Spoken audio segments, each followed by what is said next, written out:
calling on the Venezuelan regime to release a pair of political opponents after government agents dragged them from their beds in the dead of night.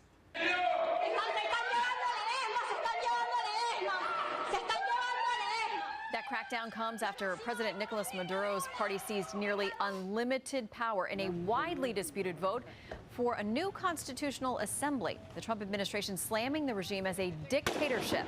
Earlier, I spoke to Senator Marco Rubio about this and more. Senator, welcome to America's Newsroom. Good to have you with us this morning. Thanks. I want to start with the word that these two opposition leaders, we don't know their fate at this point. What would be your message to the administration in Venezuela? Well, I think the Trump administration is handling it just right. That there's no doubt that dictatorship is personally responsible for the well-being of these two individuals, who, by the way, are been re-jailed, in essence, abducted from their homes in the middle of the night and taken to jail because they put out YouTube videos criticizing the government, if you can imagine that. And that's where they stand. But I think the administration is handling this very well, very calibrated. For every step that Maduro has taken, there's a response from this administration. And as you're noticing, and it's not being reported, I wish more people would be fair about reporting this, look at the regional support for what the president is doing. Chile, Peru, Colombia, Argentina, Mexico, all these Western Hemisphere countries are united following the president's lead on Venezuela. And I think this is something the administration has done very well. And I think, in fairness, for those who like to criticize the president on this issue, people should point that out. It's a bipartisan issue in America, and it's a regional issue of incredible unity, and the administration deserves credit for that. And with regard to that region, I know you are warning of a potential domino effect if this is not handled properly, that goes far beyond Venezuela and eventually reaches our borders. What should we be aware of? Well, that's what we should be aware of. So let's say that Maduro is able to hold on to power there and now suddenly stabilizes. You have an oil-rich country that begins to sponsor left-of-center, anti-American politicians in Colombia, Honduras, El Salvador, which is already kind of headed in that direction sometimes, Nicaragua, which is already there. And then one of the leading candidates in the Mexican presidential race in a year is a guy named Obrador, who is a populist, nationalist, anti-American leftist. It would be like having Hugo Chavez on our border.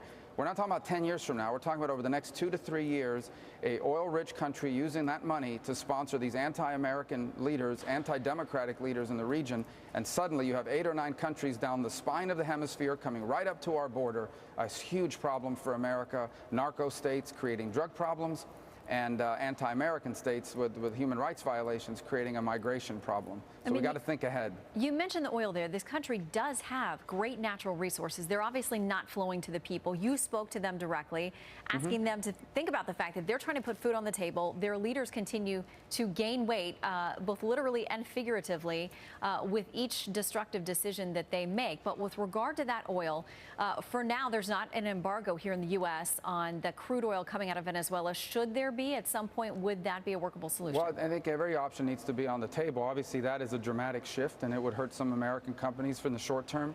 And but I don't think it would have an impact on the Venezuelan people. But I don't think that's the next step to take. But it's on the table.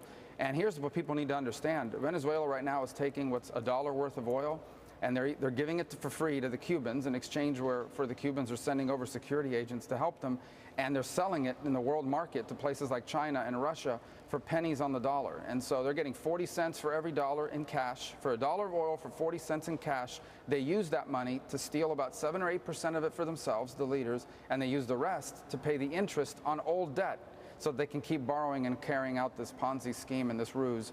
So the Venezuelan people, it's been a long time since they have benefited from their nation's wealth and oil.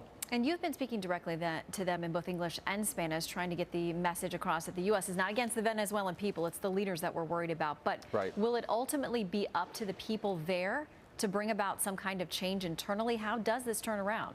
And that's what they're asking for. And that's what we're asking for. The only thing we're asking for is that they follow their own constitution. What led to all this is that the president, or the dictator Maduro, canceled the elections. No elections for governor, no elections for president. The National Assembly, their Congress, had an election 2 years ago.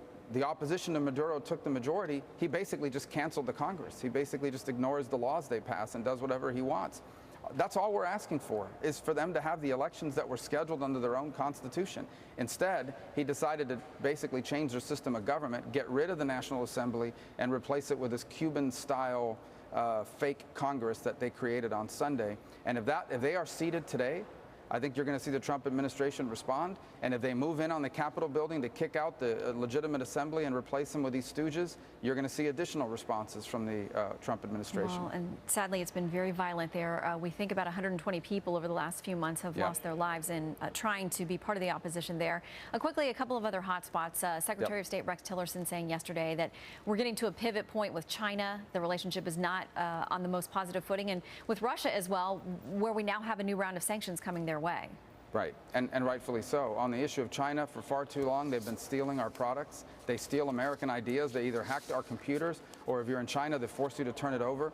You saw just yesterday or the day before, Apple had to agree to get rid of privacy things that the Chinese people were using to get around the Great Firewall. So they've been abusing this relationship for a long period of time. At some point, someone needs to stand up to them, and I'm glad the president is doing it.